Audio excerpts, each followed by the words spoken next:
co-powered by Techno।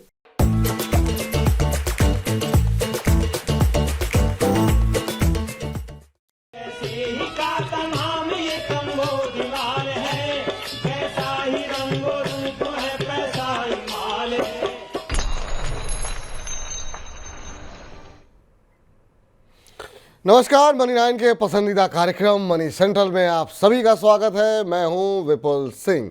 आपकी जेब से लेकर के देश की अर्थव्यवस्था पर असर डालने वाली तमाम महत्वपूर्ण खबरों को लेकर के हम पहुंच चुके हैं स्टूडियो, और खबरों के विश्लेषण के लिए हमारे साथ जुड़ चुके हैं वरिष्ठ आर्थिक पत्रकार पवन कुमार जी। पवन जी, सबसे पहले तो बहुत बहुत स्वागत है आपका आज की इस चर्चा में जुड़ने के लिए।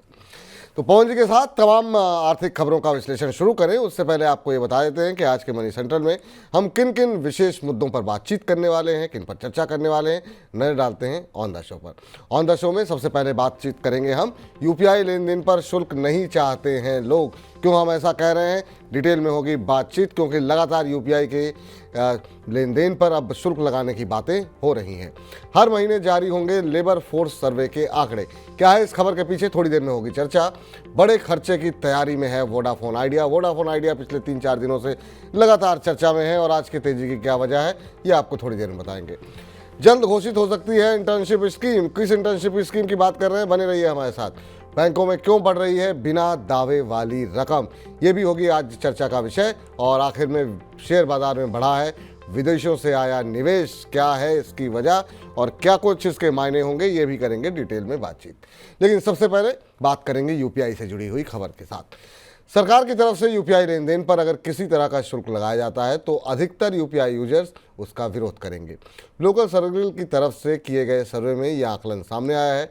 सर्वे में शामिल हुए 75% यूजर्स ने कहा है कि यूपीआई लेन देन पर अगर किसी तरह का शुल्क लगता है तो वे इसके इस्तेमाल करना बंद कर देंगे। सिर्फ 22% ने कहा है कि वे यूपीआई से लेन देन के लिए शुल्क देने के लिए तैयार हैं। लोकल सर्विस की तरफ से किए गए इस सर्वे में देश भर से करीब 300 से ज़्यादा जिलों में 44,000 लोगों पर यह सर्वे किया गया।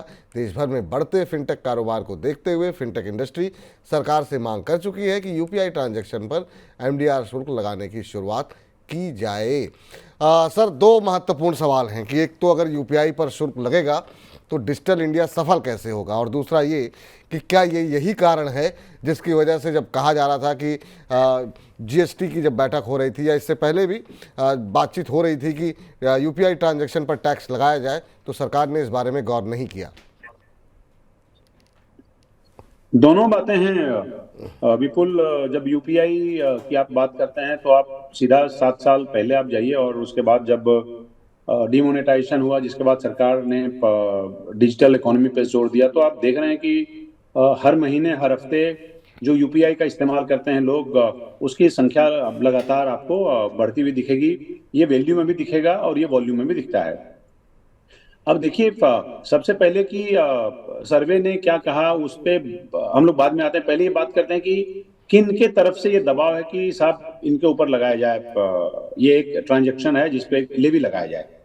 ये ज्यादातर ये डिमांड जो है वो फिनटेक कंपनियों की तरफ से होता है, क्योंकि इससे उनका थोड़ा उनका बिजनेस प्रभावित होता है। सबसे पहले हम ये कहना चाहेंगे कि जो देखिए, एक तो जो सैंपल सर्वे किया गया है, ये फिर भी हम मानते हैं कि एक बड़े जैसे 44,000 का एग्जांपल आपने दिया, 44,000 को हम अगर बड़ा नहीं भी मानते हैं तो 308 जिले देश के कोई कम नहीं है। मतलब लगभग हाफ पूरे देश के आकार का लगभग हाफ जिले आप समझिए कवर हो गए जी। अब उसमें 75% लोगों ने अगर कहा है, जो सर्वे कहता है कि 75% कहते हैं कि साहब अगर कल को इस्तेमाल इस पे अगर ट्रांजैक्शन लगाते हैं, लेवी लगाते हैं, तो हम इसका इस्तेमाल बंद कर देंगे। तो इसके इस्तेमाल से लगातार एक सबसे बड़ी समस्या ये आएगी कि जो डिजिटल इकोनॉमी की बात करते हैं, जो ट्रांजैक्शन की बात करते हैं, वो एकदम बिल्कुल खत्म हो जाएगा, वो कम हो जाएगा। ऐसा नहीं है, मैं ये मान के चलता हूँ कि 75% ने ये कहा है, तो इसको अगर बेंचमार्क नहीं भी अगर होगा तो इससे प्रभावित तो होंगे बहुत ही लार्ज नंबर में लोग। लेकिन ध्यान देने वाली एक और बात है कि इसमें 22% लोगों ने ये कहा है कि हम अगर ट्रांजैक्शन लेवी लगता है तो हम उसको देने के लिए तैयार हैं। तो आप एक वर्ग है जो कह रहा है कि हम तैयार हैं। अब देखिएगा 30 करोड़ से ज्यादा लोग इस देश में यूपीआई का इस्तेमाल करते हैं। बल्कि मैं थोड़ा पुराना डेटा आपको बता रहा हूँ, हाल के महीनों में इसमें और इजाफा हुआ होगा। बिल्कुल। क्या क्या कहेंगे, ऑनलाइन आप देखिएगा, सितंबर ये ऑनलाइन सर्वे किया गया है, लेकिन हम इसके हम ऑथेंटिसिटी पे नहीं जाते हैं, हम जाते हैं इसके इम्पैक्ट पे।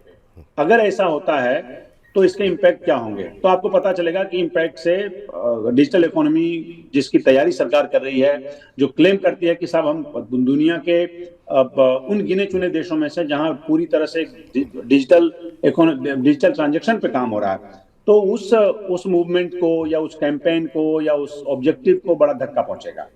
तो सबसे पहला नुकसान तो यही हो जाएगा। और जो दूसरा एक सवाल किया आपने कि क्या इसका कुछ लेना देना है उससे, जो इस पे जीएसटी टैक्स लगाने वाला था, कुल मिला के देखिए वही एक सिक्के के दो पहलू हैं, दोनों लगाएंगे तो दोनों से इसका नुकसान होगा। चलिए, तो फिर सर, लेकिन महत्वपूर्ण बात यह भी है कि अब डिजिटल जो कि 22% लोग ऐसे हैं जो कि उनको अगर कुछ शुल्क देना पड़े तो भी असर नहीं पड़ता, लेकिन बड़ा वर्ग एक ऐसा है जो है, क्योंकि अब तो इसकी पहुंच जो है वो जूता सिलने वालों को लेकर पास 2-2, 4-4, 5-5 रुपए के ट्रांजैक्शन तक हो गई है। तो वो वर्ग जो बहुत ही छोटा तबका है, और उससे भी अगर ट्रांजैक्शन वसूला जाएगा वो ज़्यादा प्रभावित होगा। वो मुझे लगता नहीं कि फिर इसके बाद जो है वो डिजिटल ट्रांजैक्शन करने की कोशिश करेगा। ट्रांजैक्शन की बात आप करते हैं विपुल, 5 रुपए 10 रुपए, आप चाय पीते हैं 7 रुपए देते हैं, आप शरबत पीते हैं 10 रुपए देते हैं, आप कोक पीते हैं 7 रुपए देते हैं, आप कुछ और ड्रिंक्स लेते हैं, खाते हैं, आप एक बर्गर लेते हैं 12 रुपए ट्रांसफर करते हैं। मतलब आप इसका नंबर देखेंगे, वॉल्यूम देखेंगे, तो आप दोनों बहुत ही हमंगस दिखेगा। तो ऐसे में देखिए, मैं सिर्फ ये कहता हूं कि अभी कोई आनन फानन में, जैसे जीएसटी बहुत हल्ला हुआ, आप हम लोगों ने उस दिन डिस्कस भी किया एक दूसरे के साथ बैठ के, जैसे जीएसटी पे था एक हवा, उसी तरह से ट्रांजैक्शन टैक्स जो ट्रांजैक्शन लेवी है अभी, ये लगाना बहुत मुश्किल होगा। और सरकार इसके लगाने से पहले 10 बार सोचेगी, और दसियों ऐसे सरकार में ऐसे लोग बैठे हैं जो कहेंगे कि इसको लगाने से हमारा नुकसान होगा। तो अगर आप इसके एप्लीकेबिलिटी पे जाते हैं तो मैं ये कहूंगा कि शायद अभी एकदम से नियर टर्म में ये पॉसिबल नहीं है। ठीक, क्या ये संभव होगा कि आम लोगों को राहत देते हुए कहा जाए कि सर्टन लिमिट के ऊपर अगर आप ट्रांजैक्शन करते हैं, 1000 रुपये से ऊपर, 2000 से ऊपर, जो लोग अफोर्ड कर सकते हैं, या 5000 से ऊपर अगर आप यूपीआई ट्रांजैक्शन करते हैं, तो उसमें कुछ मामूली 0.10 या इस तरह कोई भी शुल्क लगाया जा सके, ताकि निचला तबका जो है वो उससे प्रभावित भी ना हो और कंपनियों की कमाई भी थोड़ी हो सके? विपुल, सरकार में और सरकार के बाहर 10 तरह के प्रेशर ग्रुप्स काम करते हैं। आप समझते हैं इन सब बातों को। कुछ एक प्रेशर ग्रुप्स हैं जिनका हित सकता है, वो लगातार इस बात की डिमांड करते हैं कि इस पे ट्रांजैक्शन लेवी लगाया जाए। लेकिन सरकार में जो कन्विंस होने का जो लेवल है, मैं आपको जितना समझ पाता हूं ये कह सकता हूं आपको कि कन्विंसिंग इतना नहीं है, और उस लेवल पे नहीं पहुंच गया जहां सरकार कोई तुरंत अभी उस पर कोई फैसला ले ले। जी, ठीक, चलिए आगे बढ़ते हैं। और इस बीच देश में बेरोजगारी और रोजगार की ज़्यादा बेहतर स्थिति को भांपने के लिए अगले साल की शुरुआत से सरकार की तरफ से पीरियोडिक लेबर फोर्स सर्वे के मासिक आंकड़े जारी होंगे। सरकार का सांख्यिकी विभाग ये आंकड़े जारी करेगा। ग्रामीण भारत के लिए अलग और शहरी भारत के लिए अलग आंकड़े जारी होंगे। अभी तक सरकार का नेशनल सैंपल सर्वे ऑफिस इस तरह के आंकड़े जारी करता है, जिसमें शहरी भारत के आंकड़े तिमाही आधार पर जारी होते हैं, जबकि ग्रामीण भारत के लिए सालाना आधार पर पीरियोडिक लेबर फोर्स सर्वे के आंकड़े जारी होते हैं। सर, लेबर फोर्स के इन मासिक आंकड़ों से क्या कुछ आपको लगता है फ़ायदा होगा? क्या इससे कुछ तस्वीर बदलती दिखाई देगी? जो दुनिया की विपुल बढ़िया इकोनॉमी है, वहाँ पे ये होता है कि आप लेबर सर्वे करते हैं, लेबर का जो अनएम्प्लॉयमेंट रेट है वो आपको पता रहता है। आपको पता होता है कि देखिए, दो तरह से काम करती है पूरी दुनिया की जो मुख्य इकोनॉमीज हैं वहाँ पे, कि कैसे लेबर अनएम्प्लॉयमेंट को कैसे नापते हैं। जैसे होता यह है कि वहाँ पे कोई एक मंथ का कैलेंडर फॉलो करता है, कोई कंट्री एक हफ्ते का कैलेंडर फॉलो करती है। उसमें होता है कि इस एक महीने में फर्ज करिए कि 100 लोग नौकरी ढूंढ रहे हैं, उसमें 95% लोगों को नौकरी मिल गया, 5% अगर रह गया, तो हम ये मान के चलते हैं कि उस महीने फला इकोनॉमी में जो अनएम्प्लॉयमेंट रेट है वो 5% है। कोई कोई कंट्री इसको जैसे टर्की कुछ और फॉलो करती है, साउथ अफ्रीका कुछ और फॉलो करता है, अमेरिका कुछ और फॉलो करता है, बट जनरली हम लोग जब एग्जांपल देते हैं इंटरनेशनल लेवल पे तो हम लोग अमेरिका को एग्जांपल के तौर पे पेश करते हैं। अब आप जो ये PLFS देखिए, 3-4 साल से सरकार कोशिश कर रही थी कि हम कोई ऐसा एक लेबर सर्वे करें, एक ऐसे निष्कर्ष पे पहुंचे जहां पे हम जो फिगर दे रहे हैं अनएम्प्लॉयमेंट का या एम्प्लॉयमेंट का, वो उसकी ऑथेंटिसिटी बहुत ज्यादा हो, क्योंकि सरकार को एक अंदाजा नहीं मिलता है कि कितने लोग बेरोजगार हैं। मान लीजिए कोई स्कीम चलाना हो, कोई और तरह की किसी और तरह के इकोनॉमिक असिस्टेंस देना हो, या फिर कोई एम्प्लॉयमेंट प्रोवाइड करना, मतलब बाकायदा ऑर्गेनाइजेशनल चैनल के जरिए, तो सरकार को ये एक अंदाजा नहीं मिल पाता है। प्लस सरकार की बहुत बदनामी होती है देश में और देश के बाहर। आप देखिएगा पिछले 3 साल में आप जनरली कहेंगे तो एम्प्लॉयमेंट रेट हमारे यहाँ रहा 3%, अब अनएम्प्लॉयमेंट रेट 12% है।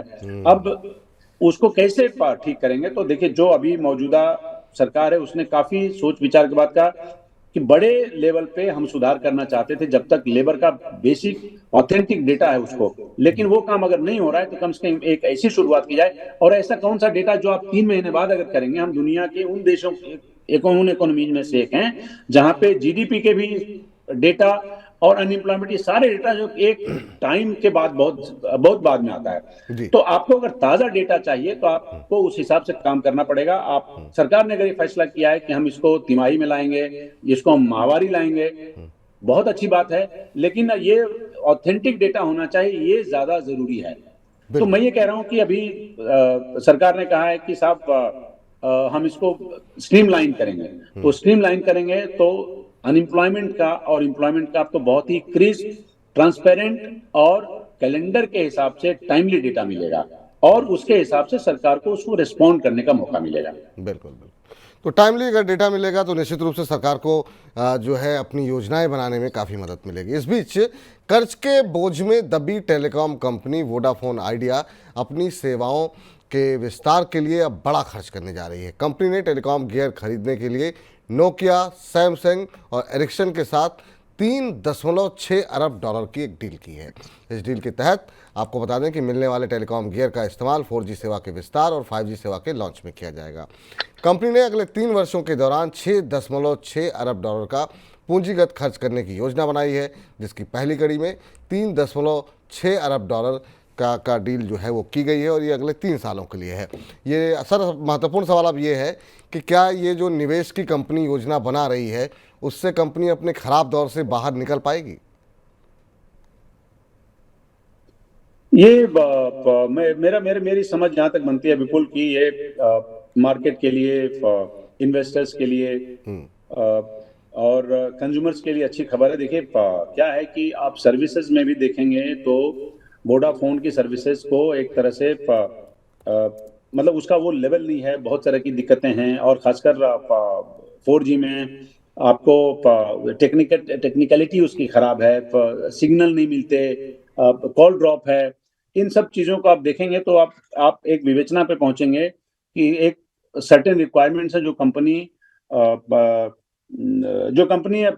एक तरह से कहें उतना उस तरह से एसेट्स नहीं है, उस तरह से कंपनी के पास पैसे नहीं है, तो उसका निपटारा नहीं हो रहा था या उसमें इंप्रूवमेंट नहीं हो रहा था।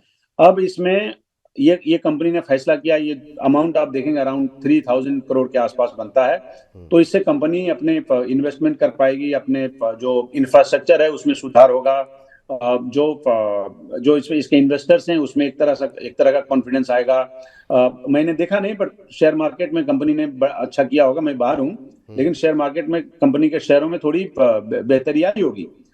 तो आप अगर ये देखेंगे तो एक तरह से वोडाफोन से रिलेटेड कोई भी इस समय, ये तो बहुत बड़ी खबर है, वोडाफोन से रिलेटेड अभी कोई भी ऐसी खबर जो हल्की फुल्की कंपनी के शेयर में, कंपनी के इन्वेस्टमेंट में, कंपनी के सेंटिमेंट में, कंपनी के बिजनेस में जान डाल दे, वो खबर बड़ी है और उससे कंपनी की बेहतरी होगी। तो ऐसे में इतनी बड़ी जो खबर है, मैं ये समझता हूं कि ये कंपनी के अलावा जितने भी उसके स्टेक होल्डर्स हैं वो सब में एक तरह से कहीं कॉन्फिडेंस पैदा करेगा। बिल्कुल, लेकिन सर हम देख रहे हैं कि जो तमाम स्टेक होल्डर्स की आप बात कर रहे हैं उनके लिए बड़ी मतलब असमंजस की स्थिति है। पहले एक अंतर्राष्ट्रीय कंपनी एक रिपोर्ट निकालती है, कहती है 2.5 रुपये तक चला जाएगा शेयर, वहाँ से रिकवरी आती है, शेयर में दबाव देखने को मिलता है। वो रिकवरी आती है सुप्रीम कोर्ट में, इनकी जो एजीआर को लेकर के याचिका थी उसको सुनने से सुप्रीम कोर्ट ने इनकार कर दिया, रद्द कर दिया। उसके बाद से हमने देखा 10-20% की गिरावट। अब इस खबर से थोड़ा उत्साह बनता हुआ दिखाई दिया, 10% से ज़्यादा शेयर में हमने देखा तेज़ी, लेकिन हालांकि बाज़ार बंद होते होते 3-4% की तेज़ी देखने को मिली है। तो काफ़ी ज़्यादा उतार चढ़ाव रहा है और एक बड़ा कंसर्न वोडा के लिए ये रहा है कि उनके ग्राहक जो है वो लगातार निकल रहे हैं और जो बाकी प्लेयर्स हैं खासतौर से जियो और भारती की तरफ भाग रहे हैं। ऐसे में इतना निवेश क्या दोबारा ग्राहकों को अपनी तरफ आकर्षित कर पाएगा सर? विपुल, ये एक अलग विषय है और ये देखना होगा कि कस्टमर जो इससे कस्टमर्स के जो नंबर हैं उसमें कितनी गिरावट है, उसकी वजह क्या क्या है। कस्टमर्स अगर भाग रहे हैं तो उसके लिए कंपनी को क्या करना पड़ेगा, उसके लिए अलग स्ट्रेटजी तय करनी पड़ेगी। ये इन्वेस्टर्स में, चाहे बड़े इन्वेस्टर्स हों छोटे इन्वेस्टर्स हों, उसमें बेहतर एक तरह से मैसेज देगा। पर कंज्यूमर्स को आपको अपने पास रखने के लिए आपको एक डिफरेंट स्ट्रेटजी तय करनी पड़ेगी। उसमें अगर तुरंत अभी दिखेगा कि इनके सुविधाओं में सुधार है तो कस्टमर्स भी भागेंगे। देखिए, भाग रहे हैं वो इस वजह से भाग रहे हैं क्योंकि यहाँ दिक्कत हो रही है। तो कस्टमर्स को बेहतर सुविधा मिलने लगेगी तो कस्टमर्स एकदम बिल्कुल भागते चले जाएंगे, ऐसा मुझे नहीं लगता। वोडाफोन यहाँ की बड़ी कंपनी है, पुरानी कंपनी है और अभी आप देखिएगा तो कहीं कहीं किसी सेक्टर में आप देखेंगे तो वोडाफोन है और जो दूसरी कंपनी है एयरटेल है या जियो है, तो भरोसेमंद कंपनी है। उस सूरत में मुझे लगता है कि अगर थोड़ी सी भी सर्विस बेहतरी आएगी तो जो पुराने कस्टमर्स हैं वो इसके साथ बने रहना पसंद करेंगे। मतलब एक कन्वेंशनल कंज्यूमर होने के नाते मैं ऐसा मानता हूं। ठीक सर। और इस बीच अपने दर्शकों को बता दें कि अगर आप भी निवेशक हैं वोडाफोन आइडिया के या निवेश करना चाहते हैं और असमंजस की स्थिति में हैं कि पैसा लगाएं ना लगाएं, और अगर पहले से शेयर हैं तो क्या करना चाहिए, बहुत सारे आपको थंब मिल जाएंगे हमारे मनी 9 के यूट्यूब चैनल पे, जिसमें हमने वोडाफोन आइडिया पे काफ़ी विस्तार से बातचीत की है। आज के हेलो मनी 9 में भी बातचीत की है, तो वहाँ पे जाकर के आप तमाम एक्सपर्ट की राय सुन सकते हैं और जान सकते हैं कि आखिर में वोडाफोन आइडिया का शेयर यहाँ से अभी और ऊंचाई देखने को मिल सकती है या और गिरावट देखने को मिल सकती है। लेकिन इन सबके बीच वित्त मंत्री निर्मला सीतारमण ने बजट में जिस इंटर्नशिप स्कीम की घोषणा की थी उसको जल्द ही लॉन्च किया जा सकता है। रिपोर्ट के मुताबिक कंपनी मामलों का मंत्रालय इस योजना पर काम कर रहा है और अगले 1 महीने के भीतर इसे लॉन्च भी किया जा सकता है। इस योजना के तहत देश की टॉप 500 कंपनियों में 1 करोड़ युवाओं को इंटर्नशिप देने की घोषणा की गई है। रिपोर्ट में कहा गया है कि शुरुआत में इस योजना के साथ उन कंपनियों को जोड़ा जा सकता है जिन्होंने CSR के तहत ज़्यादा खर्च किया है। इसके अलावा सरकारी बैंकों को भी इस योजना के दायरे में रखा जा सकता है। सर, जिस तरीके से सरकार तेज़ी से आगे बढ़ रही है, क्या आपको लग रहा है कि रोजगार की समस्या वाकई में ये जो स्कीम है वो दूर करने में सक्षम दिखाई दे रही है? देखिए, रोजगार इससे कितना दूर होगा वो थोड़ा एक दूर की कौड़ी है, अभी नहीं समझ में। यहाँ से बैठे बैठे और यहाँ से देखते समझ में नहीं आएगा तब तक जब तक कि इसके कुछ थोड़े टाइम में इसका इम्पैक्ट अगर हम नहीं देखेंगे। आप इसको थोड़ा वक्त दीजिए। ये इस स्कीम में पहले तो इतने लोगों को समाहित किया जा सकेगा, इतने लोग कहाँ एब्जॉर्व करेंगे। कंपनीज जो हैं वो इनके पास इतनी जगह हैं, उनके पास उतनी इवन फिजिकली इवन अदरवाइज उन कंपनी के पास इतना वेयर विथॉल है, क्या इतना लोड ले पाएंगे, ये सब देखना जरूरी होगा।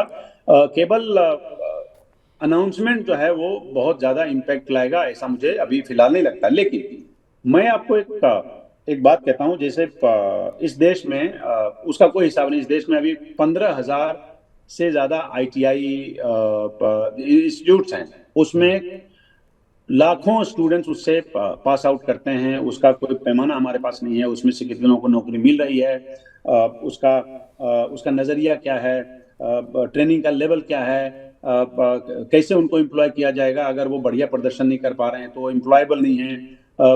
जितने बेरोजगार हैं, आप एक आंकड़े पे निगाह डालेंगे तो पता चलेगा आपको 40 से 45% जो लोग पास आउट करते हैं वो 40% 45% के करीब ऐसे हैं जो एम्प्लॉयबल हैं। उसके अलावा बाकी लोग एम्प्लॉयबल नहीं है। अब इसमें आपको देखना पड़ेगा कि क्या इतने लोगों की जगह बनती है और फिर किस तरह की ट्रेनिंग दी जाती है। उसमें इंटर्नशिप में इतने एक करोड़ लोग आप 5 साल में तैयार तो कर लेंगे, फिर उसको एम्प्लॉयमेंट आप कहाँ देंगे, उसके लिए क्या व्यवस्था है। इस सूरत में केवल ये स्कीम केवल पैसे दे के सरकार अगर उस पर सब्सिडी दे रही है, कंपनियों का रवैया कैसा रहेगा। जैसे एक उदाहरण और मैं देता हूं आपको, 1961 के एक अप्रेंटिस एक्ट करके एक कानून है, उसके हिसाब से हर कंपनी को अपने हर कंपनी को अपने एम्प्लॉयमेंट के नंबर के हिसाब से 2.5% जो है उसमें अप्रेंटिस के लिए लोगों को एम्प्लॉय करना था। क्या आप पूछेंगे कि क्या वो वाला आंकड़ा फुलफिल हुआ, क्या क्या उतना कंपनी मैनेज कर पाती है, क्या क्या उतना दे पाती है, तो आपको आंसर मिलेगा शायद नहीं। तो हम सिर्फ ये कह रहे हैं कि ये आप बेशक इंटर्नशिप दीजिए, लेकिन इंटर्नशिप में आप उसका इम्पैक्ट देखिए, उसका इम्प्लीकेशंस क्या हुआ, उसको बार बार अगर मेजर अप करते रहेंगे तो आप जाके काम। अच्छा, आपने क्या, सरकार ने क्या कहा, सरकार ने कहा कि साहब ये एक तरह से एडवाइजरी होगा कि कंपनी को अभी फोर्स नहीं कर सकते। तो फिर इस इंटर्नशिप का धरातल पे क्या रोल होगा, धरातल पे क्या इसका असर पड़ेगा, ये मेरे लिए थोड़ा अभी भी समझने जैसी बात है। देखते हैं कैसा इसका इम्पैक्ट होता है। हम लोग उम्मीद कर सकते हैं, लेकिन तब तक कि जब तक कि कोई बहुत चौंकाने वाली बात इससे उभर के नहीं सामने आती है। मतलब ऐसे 2-3 प्रयास पास में फेल भी हो चुके हैं। बिल्कुल, अब देखना ये नज़रें इस बात पे होंगी कि आने वाले दिनों में आंकड़े किस तरीके के नज़र आते हैं, उसके बाद से शायद इसका सही विश्लेषण जो है आंकड़ों के साथ हम लोग कर पाएंगे। लेकिन इन सब के बीच में बैंकों में पड़े बिना दावे वाले पैसों को उनके कानूनी हकदार तक पहुंचाने के लिए सरकारी बैंकों की तरफ से रिजर्व बैंक को सुझाव दिए जा सकते हैं। रिजर्व बैंक की तरफ से इस तरह की रकम के कानूनी हकदारों को तलाशने के लिए पहले जो मुहिम शुरू की गई है वो बहुत ज़्यादा सफल नहीं रही। ऐसे में नए सिरे से इस दिशा में अब काम किया जा रहा है। इस बीच बैंकों में पड़े बिना दावे वाले पैसों को देखें तो बीते 1 साल के दौरान उसमें करीब 26% की बढ़ोतरी हुई है। वित्त वर्ष 2022-23 के अंत में बिना दावे वाली रकम का आंकड़ा 62,225 करोड़ रुपए था, जो कि 2023-24 के अंत में बढ़कर के 78,213 करोड़ रुपए हो गया है। सर, ये बैंकों के अंदर बिना दावे वाली रकम के ये आंकड़े बढ़ने के पीछे क्या महत्वपूर्ण कारण और वजहें आप देख रहे हैं? एक गवर्नमेंट का रिजर्व बैंक का एक फंड है जिसको बोलते हैं विपुल एजुकेशन एंड अवेयरनेस फंड, जिसमें होता क्या है कि अगर आप 10 साल से पुराना कोई अकाउंट है, उसके बाद उसमें से वो अनक्लेम्ड है, तो वो पैसा reserve bank education and awareness fund में उसको ट्रांसफर कर देती है। उसके लिए मिनिमम जो मियाद है वो समझिए 10 साल का है। अब इसको एजुकेशन और अवेयरनेस पे आरबीआई खर्च करती है। अब देखेंगे ये आंकड़ा बढ़ गया। ये आंकड़ा बढ़ गया क्योंकि क्लेम लेने वाले लोग नहीं हैं। अभी कुछ साल पहले सरकार ने एक स्कीम लाया आरबीआई ने, जिसको बोलते हैं उद्गम स्कीम। उद्गम स्कीम के तहत आप जिस भी बैंक में आपको पता चलता है कि वहां पे आपके दादा परदादा जिन्होंने बैंकों में पैसे जमा कराए, उसका कोई आपके पास अगर कोई सबूत है तो आप उसके लिए एक पोर्टल पे जाइए, उसमें डिटेल्स भरिए और उसके बाद वो आपको उस रकम को सेटलमेंट का आपको मौका मिलता है। वो हो नहीं पा रहा है। और केवल अच्छा, हम लोग केवल आरबीआई की बात करते हैं, केवल बैंक्स की बात करते हैं। इस देश में आप पीएफ अकाउंट की आप बात करेंगे, 26-27 हजार करोड़ रुपए वहां पड़े हुए हैं जो अनक्लेम है। कोई उसको क्लेम ही नहीं कर रहा। आप इसमें देखेंगे म्यूचुअल फंड में जो इन्वेस्टमेंट है वो करीब आपको 18,000 करोड़ 20,000 करोड़ के आसपास होगा। और भी 2-3 और जगह हैं जहां पे आपको अनक्लेम मनी बहुत ज्यादा है। तो आपको देखना ही पड़ेगा कि क्या, अच्छा ठीक है, रिजर्व बैंक के जरिए तो चलिए इसको सुलझाने की आप कोशिश भी करते हैं, लेकिन आपको फाइनली ये देखना पड़ेगा कि क्या कल को अगर और कोई क्लेम नहीं करता है, ये रकम बढ़ती जाती है, तो क्या ये इतनी बड़ी रकम केवल एजुकेशन एंड अवेयरनेस फंड के लिए ही उसका इस्तेमाल किया जाएगा या कोई और प्रयास सरकार इसके लिए करेगी। अभी आप देखेंगे इस पे सरकार का रवैया। तो फिलहाल देखिए सरकार क्या है, सरकार इस बात से बहुत संज्ञान लेती है कि जो भी पैसा बैंक में किसी का जमा है उसको किसी भी तरह से कोई भी कानून बना के उसको सरकार उसको अपने इस्तेमाल के लिए या अपने कब्जे में करे। इससे सरकार बिल्कुल बचना चाहती है। आप देखेंगे जब भी इस तरह की बहस होती है, उठता है कि नहीं, आप ये सवाल उठता है कि किसी के पैसे पे सरकार कैसे कब्जा करेगी, चाहे पीएफ अकाउंट हो, चाहे बैंक में अनक्लेम्ड मनी हो। अभी कोई सरकार कानून बना करके ऐसे पैसों का एक तरह से अक्वायर करे और उसका इस्तेमाल देश हित में करे, ऐसा मुझे नहीं लगता। अभी ऐसे ही चलेगा। और अभी जो आरबीआई जिसका का जो एग्जिस्टिंग रूल है, आरबीआई का जो एग्जिस्टिंग गाइडलाइंस है, उसी के हिसाब से आपको इस पैसे को खर्च करने की इजाजत है। ठीक सर।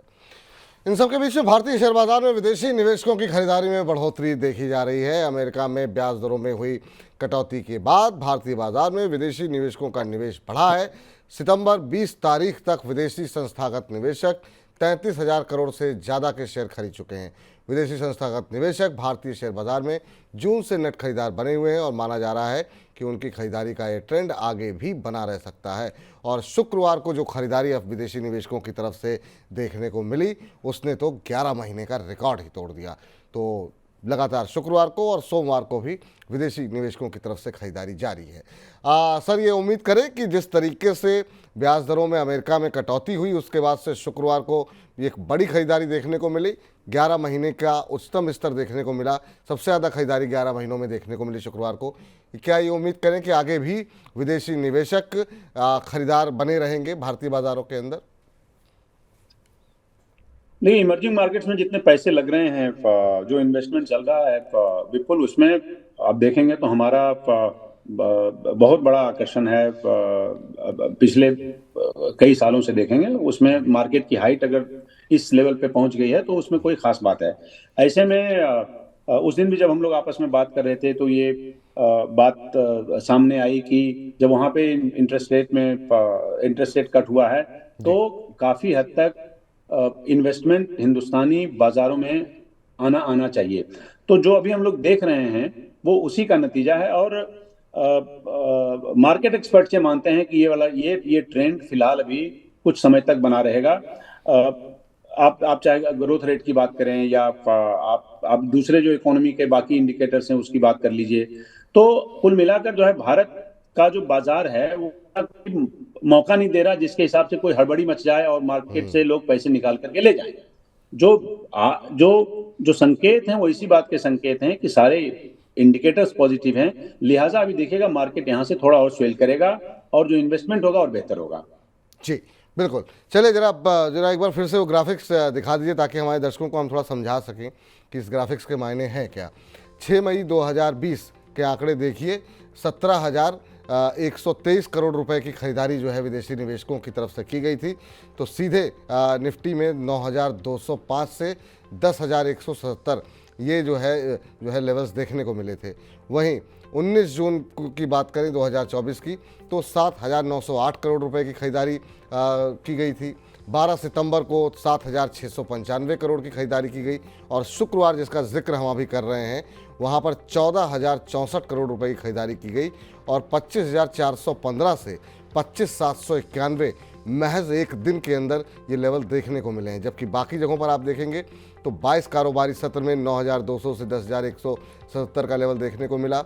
19 जून को जो 2024 में खरीदारी हुई थी वहाँ पर 23,557 से 24,854 का लेवल 21 दिन में लगा था। लेकिन 20 सितंबर को शानदार खरीदारी देखने को मिली और उसका इम्पैक्ट भी देखने को मिला।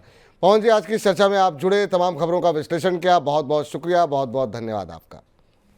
Thank you. तो चलिए आज के मनी सेंटर को यहीं पर समाप्त करते हैं, लेकिन आप लगातार बने रहिए मनी 9 के साथ। मुझे दीजिए इजाजत, नमस्कार।